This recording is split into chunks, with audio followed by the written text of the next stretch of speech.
All right. Yeah, y'all. You know what it is. It's Chaundon, the Bronx Borough President, the Punchline Perfectionist, and you are now tuned in to howsmyrolling.net. Don't go nowhere but that site other than Chaundon.com. Go to howsmyrolling.net too. Stay there. Keep it there. People don't buy the music, and then they wonder why we got all this whack music playing on the radio. Exactly. I'm like, yo, everybody's crazy. buying. It's like it's all in your hands. It's like they have so much more control than they realize, but they don't understand.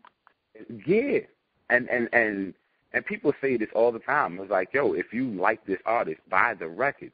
Because if you don't, then the radio's not going to play it. And then they're not going to keep on putting out the type of music you like. Look at people now, how they try to, like, say Jay Mills is falling off. Jay Mills is dumb nice. Let's just be clear about that. But y'all wasn't buying Jay Mills mixtapes heavy like that for him to like, say Wayne and Young Money, like, nah, I want to keep on doing what I'm doing because that's working. Nah, it's not working. That's why he changed up. That's why he's kicking not even half of his potential. But he's getting money now. And I'm like, yo, hell yeah. Do what you got to do.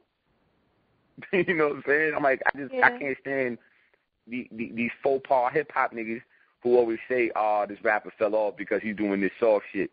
Like, y'all wasn't buying his hard shit. It's just that simple.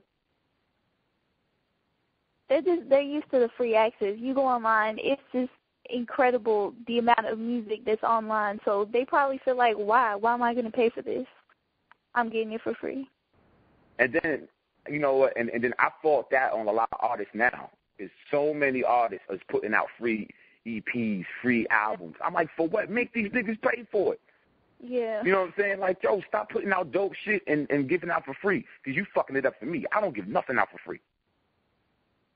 Nothing. People are waiting for Chaundon to put out a free something. They're like, yo, ever since he started putting out music, he's been making niggas pay for it. I've been making everybody pay for everything I put out. I'm like, I'm not giving nothing away for free.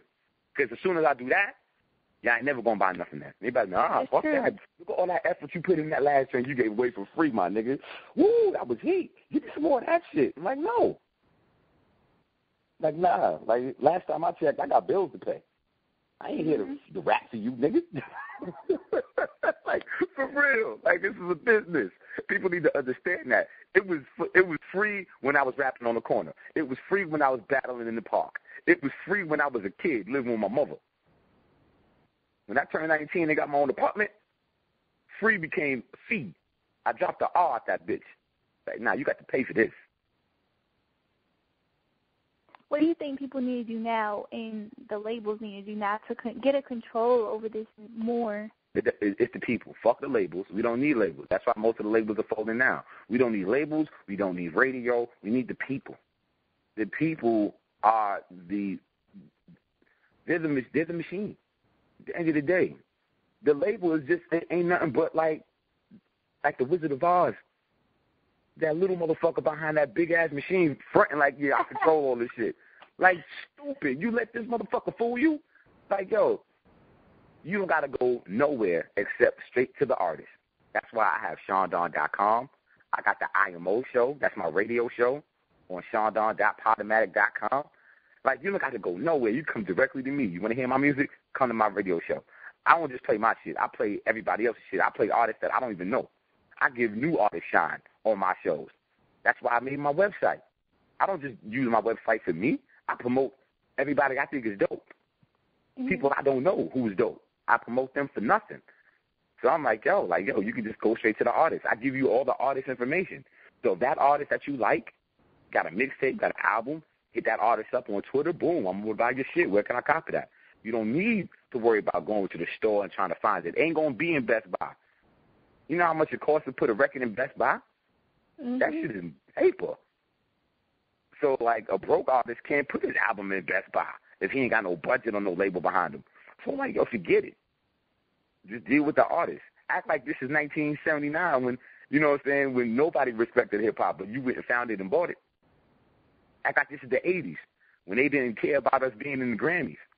Act like that. You know what I'm saying? We got to go back to, like, yo, this is all about us. Hip-hop was made for us. This wasn't made for McDonald's and Tide.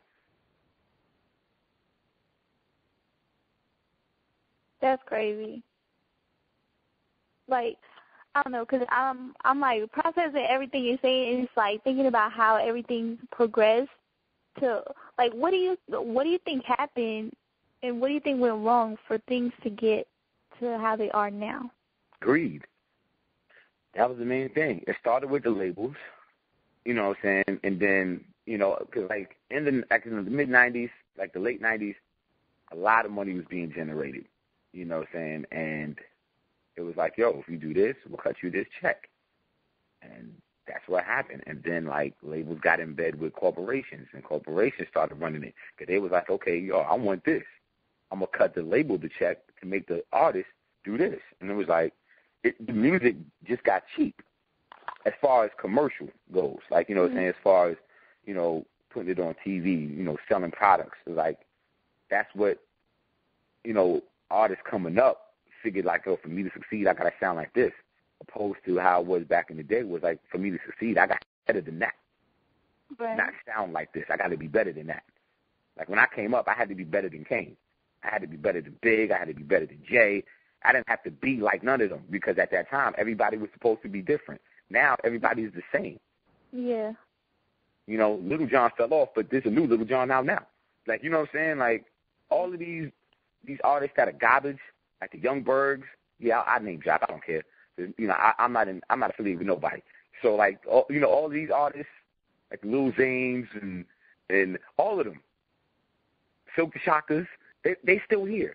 Like, you know what I'm saying? Like, the names has changed, but those artists are still here. It's copy and paste. It's copy and paste, and like every 6 months you get the same artist, and then you'll never hear that particular artist again. Like, look at Lil Flip. Where he at? Where he at? He was here. He was banging. It was killing him with that little Flip record. Flip. Where he at now? Gone. There's a new Lil Flip out. You got Gucci in jail. Who's next? Waka Flocka. Same person. Same music. Same with the bar being lowered, because nobody's like aspiring to be better than the last one. You mean to tell me when T.I. go to jail, and T.I. is dope. You know, T.I. was dope. So T.I. disappeared for a year, and nobody wanted to be better than T.I. in the South? Y'all wanted to be Gucci? Word? You couldn't aspire. You got Ludacris out there who's raising the bar every other day. You mean to tell me you don't want to try to be better than him, but you want to be just like, what's your man name? OJ the Juice Man? Oh, goodness. You know what I'm saying? I mean, like, yeah. I don't disrespect nobody. At the end of the day, I'm not trying to disrespect them as a man. I'm just letting them know, as an artist, that shit is whack. But get your money. You know what I'm saying? At the end of the day, if that's what you got to do to get your money, hey, fine. As long as you ain't killing nobody to get your bread, so be it. But you got to understand, as an artist, as an MC who grew up and who has taken this shit seriously, I'm like, yo, you ain't nicer than me, my nigga. So, yeah, I have the right to say your music is whack.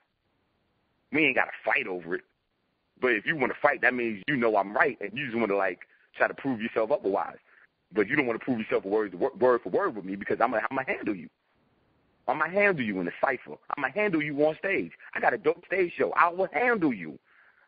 Then that's just to anybody. But it's like, at the end of the day, nobody's aspiring to be great no more. So that's another factor that brought the game down. Everybody was like, well, fuck it. If it worked for fucking Silk the Shocker, he couldn't rap to save his life. But he got cake fucking with Master P, and God knows he can't rap.